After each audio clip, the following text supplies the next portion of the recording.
যে আল্লাহ ব্যতীত অন্য কেউ ইবাদতের উপযুক্ত নয় এবং মুহাম্মাদুর রাসূলুল্লাহ আল্লাহর সচ্চা রাসূল, তার পরে পরে যেই দায়িত্ব আপনাকে দেওয়া হয়েছে, যেটাকে ইসলামের বুনিয়াদ বলা হয়েছে, যেটাকে ইসলামের পিলার বলা হয়েছে, সেটা হচ্ছে ইকামিস সলাতি, নামাজ আদায় করা। আমরা মুসলমান হয়েছি, কলমা পড়েছি, ঈমান আনায়ন করেছি, যেমন আল্লাহ তাবারক ওয়া তাআলা পবিত্র কোরআন সূরা বাকারার মধ্যে বলছেন, আল্লাযীনা ইউমিনুনা বিল গায়ব ওয়া ইউকিমুনাস সালাতা।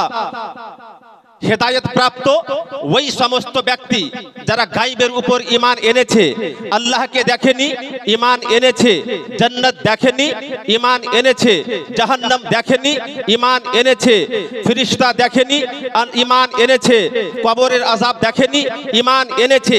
এই যে আমরা ঈমান আনায়ন করলাম, আমরা মুমিন হলাম, আমরা মুসলমান হলাম, তারপরে পরেই ওয়া ইউকিমুনাস সালাত কথা এসেছে, নামাজ কায়েম করে আমরা মুসলমান দাবি করলাম। আর নামাজ থেকে যদি আমরা পিছিয়ে থাকি তাহলে কপাল পোড়া তার চাইতে বড় আর কেহ হবে না। আপনি নামাজকে যেমন তেমন ইবাদত মনে করিয়েন না। মুসলমান শরীয়তে বিধান তো অনেক আছে। নামাজের ইম্পর্টেন্স কি সময় থাকলে আপনাকে বলা যেত। নামাজের ইম্পর্টেন্স এখান থেকে আপনি বুঝে নিতে পারবেন। আল্লাহ তাবারক ওয়া তাআলা অনেক বিধান দিয়েছেন।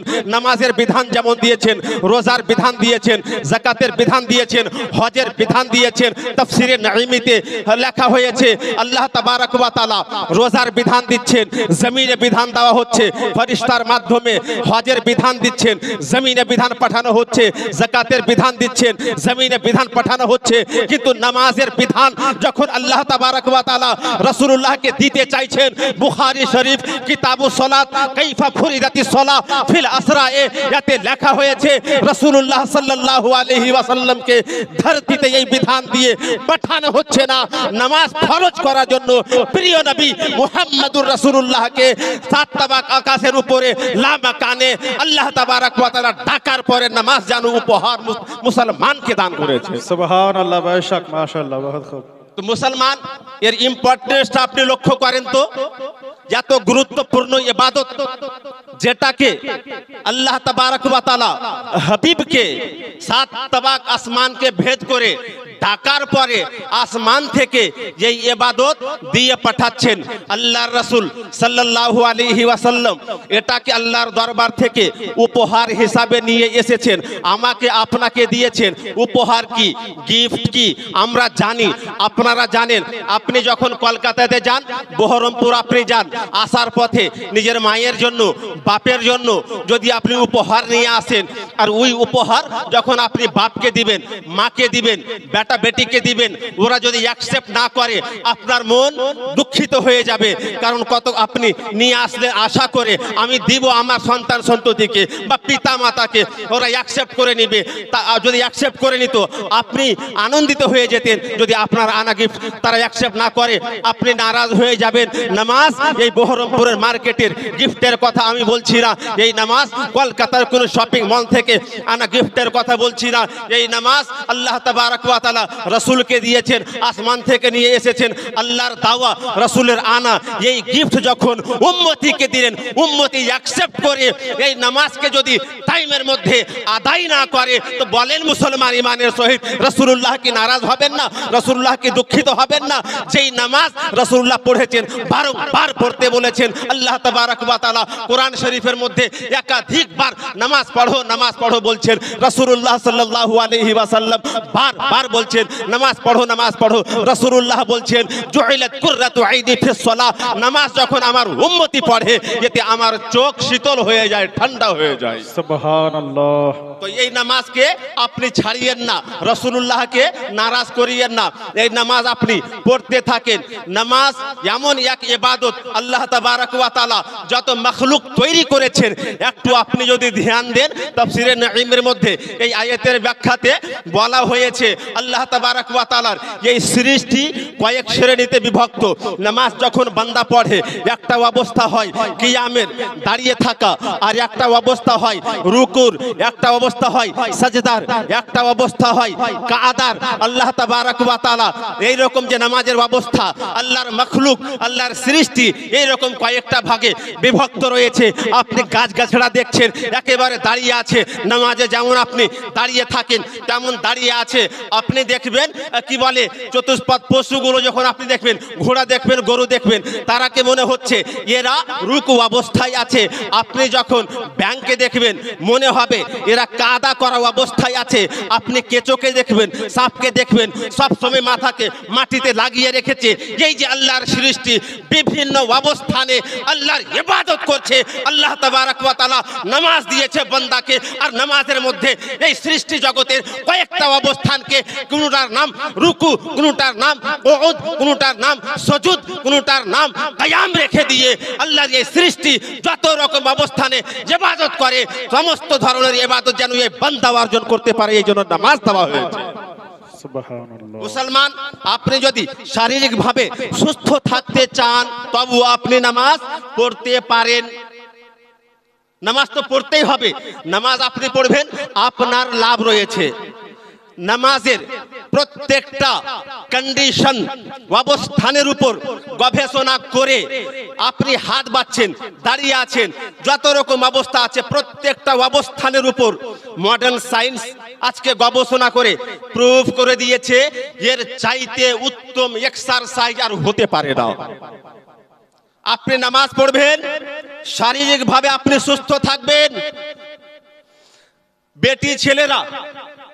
বেটা ছেলেরা অনেক সময় দেখবেন ভোরে নামাজ পড়ে না, ফজরের। ডাক্তার বলেছে সুগার লেভেল বেড়ে গেছে, ব্লাড প্রেশার বেড়ে গেছে, এই জন্য নিয়মিত এক্সারসাইজ করতে হবে, পায়ে হাঁটতে হবে। ঠিক পায়ে হাঁটে ওই মানুষটা কিসের জন্য পায়ে হাঁটছে? রোগ যেন বেড়ে না যায়, মরে না যায়। মরার ভয়ে এক্সারসাইজ করলো, কপাল পুরা আল্লাহর ভয়ে ফজরের নামাজ পড়তে পারলো না। আপনারা নামাজি হবেন এইরকম মানসিকতা নিয়ে এখান থেকে উঠেন ইনশাআল্লাহ।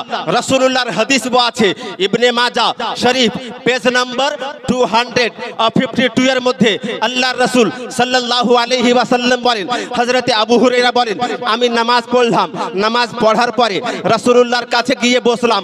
রাসূলুল্লাহ সাল্লাল্লাহু আলাইহি ওয়াসাল্লাম আমার দিকে দেখলেন, তারপরে জিজ্ঞাসা করলেন, আবু হুরায়রা তোমার পেটে কি ব্যথা? আমি বললাম, নাম ইয়া রাসূলুল্লাহ, হ্যাঁ আল্লাহর রাসূল আমার পেটে ব্যথা আছে। তখন নবী পাক সাল্লাল্লাহু আলাইহি ওয়াসাল্লাম বললেন, কুম ফাসাল্লি ফাইন্না ফিস সালাতে শিফাউন। তখন নবী মুহাম্মদুর রাসূলুল্লাহ বললেন, আবু হুরায়রা তোমার পেটে ব্যথা আছে, দাঁড়াও, নামাজ পড়েছো আবার নামাজ পড়ো, কেননা নামাজ পড়ার মাধ্যমে অসুখ বিসুখ এমনকি পেটের ব্যথা পর্যন্ত দূরীভূত হয়ে যাবে। আপনাকে শেষে এই নামাজের সুন্নতে নববী এন্ড মডার্ন সায়েন্স নামক কিতাবের মধ্যে একটা কথা উল্লেখ করা হয়েছে, এটা শুনিয়ে জলসা শেষ আমার। তখন হুজুর আছেন বলবেন, এই যে মানুষ যখন থেকে আমি আপনি জন্মগ্রহণ করেছি তখন থেকে আমাদের হার্ট এ কিন্তু রানিং আছে, তখন থেকেই চলছে। একটা মেশিন লাগাতার যদি বছরকে বছর চলে তাহলে ওই মেশিন খারাপ হয়ে যাবে। একটা মোটর সাইকেল আপনি এক সপ্তাহ চালিয়ে যান, স্টার্ট ফেলবেন না, আপনি দেখবেন সাইলেন্সারে আগুন লেগে যাবে, গাড়ি নষ্ট হবে, ইঞ্জিন নষ্ট হবে। আল্লাহর দয়া দেখেন, একজন মানুষ 80 বছরের হয়েছে, একজন মানুষ 50-70 বছরের হয়েছে, তার মানে এখন পর্যন্ত যদি বেঁচে আছে, বুঝে নেন ওর হাড় যে চালু হয়েছে এখন পর্যন্ত এটা বন্ধ হয়নি। কিন্তু নিয়ম আছে, মানুষের শরীর যখন চলে এখানে ডাক্তার বলেছে নামাজ যদি পড়ে তাহলে হার্টের রোগ থেকে বাঁচতে পারবে, ডাক্তার বলেছে নামাজ যদি পড়ে নিয়মিত তাহলে মেন্টাল প্রবলেম থেকে ও নিজেকে সুরক্ষিত রাখতে পারবে। এ নামাজের উপর রিসার্চ করে এই তথ্যগুলো তারা দিয়েছেন। এই জন্যই মুসলমান আপনি নামাজ পড়বেন। তারা উদাহরণস্বরূপ এটাকে বুঝিয়েছেন, একজন ব্যক্তি যখন বয়স্ক হয়ে যায়, হার্টে ব্যথা করে, হাড় দুর্বল হয়ে যায়, মাথার উপরে যখন রগ থাকে উপরের অংশে পাম্পিং করে হার্টকে মাথা পর্যন্ত, মাথার ভেনিস পর্যন্ত সাপ্লাই করতে ব্লাড অনেক ক্ষমতা প্রয়োগ করতে হয়, অনেক খরচ করতে হয়। এই জন্য মেশিন অনেক সময় ঠকে হার্ট ফেল হয়ে হার্টের রোগীও হয়ে যায়। তিনি বলেন, একজন অস্ট্রেলিয়ান এক্সপার্ট নিজের অপিনিয়ন দিচ্ছেন, যেটাকে ওই কিতাবের মধ্যে উল্লেখ করা হয়েছে। আমার কাছে একজন রোগী আসলো, তাকে আমি যখন দেখলাম এইরকম রোগী, ওকে আমি একটা এমন এক্সারসাইজ শিক্ষা দিলাম, ও বলে তাড়াতাড়ি ও এক্সারসাইজটা শিখে গেল। যখন জিজ্ঞাসা করা হয় কি করে এটা শিখে গেলে, সে বলতে শুরু করলো আমাদের নামাজ এইরকম হয়। কারণ নামাজে যখন মানুষ সিজদা অবস্থায় হয় তখন একটা এমন অবস্থান তৈরি হয়, হাত উপরে হয়ে যায়, মাথা নিচে হয়ে যায়। খুব সহজে হার্টকে বেশি পাম্পিং করতে হয় না, বেশি পাওয়ার খরচ করতে হয় না, খুব সহজে ব্রেন পর্যন্ত, মাথার প্রত্যেকটা ছোট বড় ভেনিস পর্যন্ত রক্ত খুব সহজে সাপ্লাই করে দিতে পারে। তখন ওই ডাক্তার বলেছিল, তোমাদের যদি ধর্মের নামাজ আমার এই এক্সারসাইজের মতো থাকে তাহলে তুমি ধর্মভীরু মুসলমান নয়, তুমি নামাজ পড়োনি। তুমি যদি নামাজ নিয়মিত পড়ে হতে, তার মানে এই এক্সারসাইজটা হয়ে যেত, তোমার মাথার রোগ হতো না, তোমার হার্ট আর থকে গিয়ে হার্ট প্রবলেমের রোগী তুমি হতে না। সুবহানাল্লাহ, মাশাআল্লাহ, বহুত খুব। আপনাদের কাছে অনুরোধ করব, আল্লাহর বিধান নামাজ পড়তে হবে, নামাজ পড়েন, এখানে আপনার লাভ, ওখানে আপনার লাভ, শরীর আপনার ভালো থাকবে, ময়দানে মাহশর হবে। আল্লাহ তাবারক ওয়া তাআলা সর্বপ্রথম জিজ্ঞাসা করবে, ইন্না আউওয়ালা মা ইউহাসিবু বিহিল আবদু মিন আমালিহি আস-সালাত। সর্বপ্রথম আল্লাহ তাবারক ওয়া তাআলা বান্দাকে তার কাজ সম্পর্কে জিজ্ঞাসা করবে, ওটা অন্য কোনো কাজ হবে না, তাকে তার নামাজ সম্পর্কে জিজ্ঞাসা করা হবে। নামাজ পড়েছো কি পড়োনি? দোকান চালিয়েছো, নামাজ পড়ো কি পড়োনি? জমি জায়গা করেছো, নামাজ পড়েছো কি পড়োনি? এই জন্য আল্লাহকে যেন হিসাব দিতে পারি। আপনারা সবাই নামাজ পড়বেন। ওয়া আখিরু দাওয়ানা আলহামদুলিল্লাহি রাব্বিল আলামিন। আসসালামু আলাইকুম ওয়া রাহমাতুল্লাহ। ওয়া আলাইকুম আসসালাম, মাশাআল্লাহ, জাযাকাল্লাহ।